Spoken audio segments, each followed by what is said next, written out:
A very lovely morning to all my students. Today we will start a very interesting chapter of history, Nazism and the rise of Hitler. And today's topic is rise of Hitler.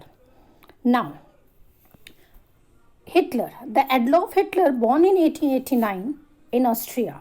During First World War, he enrolled the army, acted as a messenger. Becomes a corporal. In 1919, he joined a small group called a German Workers' Party. He took an organization and renamed its National Socialist German Workers, came to known as Nazi Party. उसने अपनी party का नाम Nazi party रखा. Hitler planned to seize control of Bavaria, marched to Berlin and captured power in 1923, but failed. After 1929, banks collapsed and business shut down, lost their jobs and middle classes got threatened. आपने देखा पहले videos में हमने बताया था कि जब first world war हुआ था तो बैंक जो थे पूरे कोलैप्स हो गए थे, अनएम्प्लॉयमेंट हो गया था, लोग इकोनॉमिकल क्राइसिस आ गई थी. जब चीज़ें वहाँ हो रही थी वहाँ धीरे धीरे एक डिक्टेटरशिप बॉर्न हो रहा था और वो डिक्टेटरशिप कौन था? Hitler. In 1929 Nazi party got no more than 2.6 votes in Riksdag. Riksdag का मतलब क्या बताया था? The name of the parliament. But by 1932 he becomes largest party with 37 votes. Starting में हार गया लेकिन बाद में वो पार्टी बहुत ज़्यादा जीती. सबसे इंपॉर्टेंट चीज हिटलर के बारे में बेटा ये बोली जाती है कि Hitler was a powerful speaker. His passion and his work moved the people. He promised to build a strong nation undo the injustice of the Versailles treaty and restore the dignity of German people. And he promised employment for those looking for work and secure future for the youth. अब सबको लगा कि इससे अच्छा, Hitler से अच्छा तो कोई हो भी नहीं सकता है. Now the destruction of democracy. In 1933, President Hindenburg offered the chancellorship and highest position in cabinet of minister to Hitler. He set up to dismantle the structure of democratic rule. उसने democratic rule को हटा दिया और पूरी की पूरी powers उसके पास आ गई थी. The first decree of 1933 suspended. सबसे पहले उन्होंने क्या किया? He suspended civic rights like freedom of speech, press and assembly that was guaranteed by the Weimar Constitution. Later in 1933, the famous Enabling Act. Enabling Act का मतलब बताया था जहाँ पर पावर जो थी पूरी की पूरी डिक्टेटरशिप में चेंज हो गई थी और पावर सब किसको दे दी गई थी? हिटलर को दे दी थी. Hitler got powers to the parliament and rule by the decree.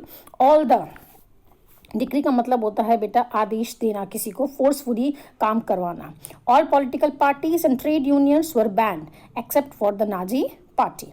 The state establish complete control over economy, media, army and judiciary. सब चीज़ों में नाजी पार्टी ने सब चीज़ों में कंट्रोल कर लिया था. चाहे वो इकोनॉमिक कंडीशंस हो, चाहे वो मीडिया हो, चाहे वो आर्मी हो, चाहे जुडिशरी हो, सब चीज़ों में किसका कंट्रोल था? सिर्फ नाजी पार्टी का ही कंट्रोल था. नाजी पार्टी का लीडर कौन था? Hitler. Now reconstruction. Hitler assigned the responsibility of economic recovery to the economics the Halmersacht. इनको एक responsibility दे दी गई who aimed at the full production and full employment through the state funded work creation program. He pulled out of the League of Nations in 1933.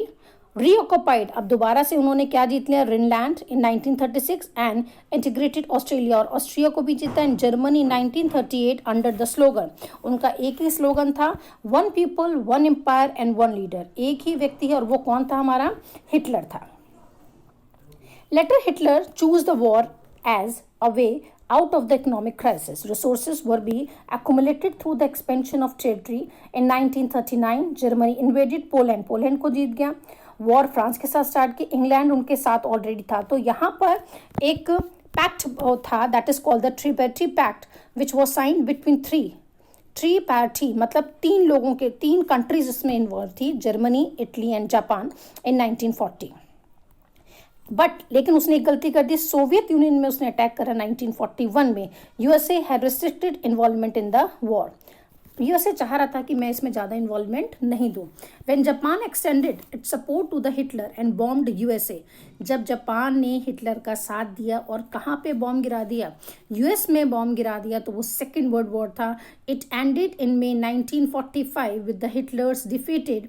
The US dropped atom bomb on Hiroshima in Japan. और उसका बदला आप लोगों को मालूम है, जब USA ने लिया था तो जब बॉम्ब गिरा था वो सीमा में ही बॉम्ब गिरा था जापान में।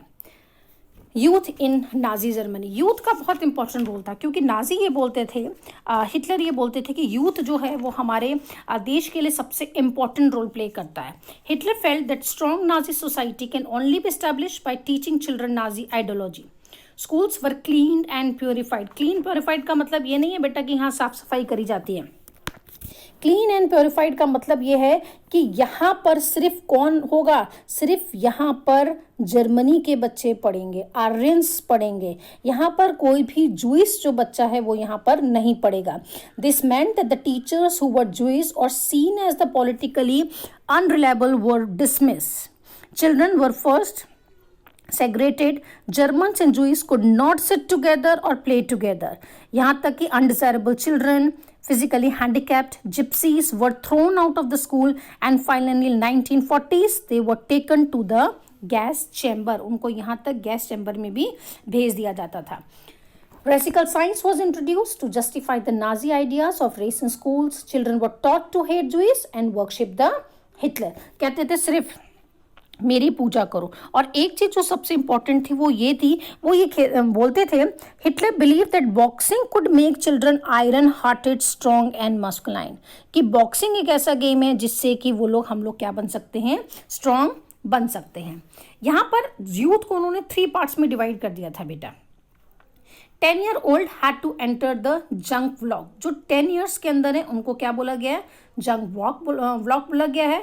At 14 years of age, all boys had to be joined Nazi youth organization, and after training they had to join the labor science and then to serve in the armed forces। और last में उनको क्या कर दिया जाता था, arm force में ही admit करना पड़ता था, उन्हें एडमिशन लेना पड़ता था। Now the Nazi cult of motherhood. Hitler अपनी मम्मी की बहुत रिस्पेक्ट करता था, अपनी माँ को बहुत अच्छा मानता था। वो कहते थे, children were told that womens were different from man and hence the fight for equal right was wrong and would destroy the society. बोला मैन और वुमेन में बहुत अलग होते हैं वो लोग।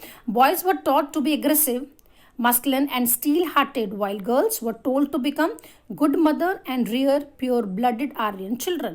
वो कहते थे सिर्फ औरतों को क्या होना चाहिए, बर्थ देना चाहिए और कोई काम नहीं, वो सिर्फ डोमेस्टिक वर्क ही करेंगी।